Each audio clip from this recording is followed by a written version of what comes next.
ચારે બાજુ ચૂંટણીની ધમધોકાર ચાલી રહી છે, તેવામાં શક્તિસિંહ ગોહિલે કોંગ્રેસના પ્રમુખ પદેથી રાજીનામું આપ્યાના સમાચાર આવ્યા છે।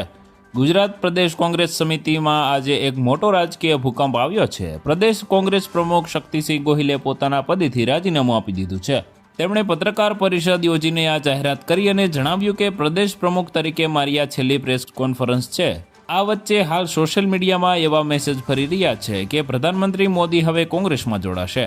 ચૂંટણીના પરિણામો આવ્યા બાદ આ પ્રકારની અફવાઓ અવારનવાર વાયરલ થતી હોય છે। ગત વર્ષે પણ જયેશભાઈ રાદડિયાના કોંગ્રેસમાં જોડાઈ જવાના ઘણા સમાચાર વોટ્સએપ પર વાયરલ થયા હતા, માટે ચૂંટણી સમયે આ કંઈ નવી ઘટના નથી। પ્રધાનમંત્રી મોદી વિશેના સમાચાર કેટલા સાચા છે તે એક અભ્યાસનો વિષય છે।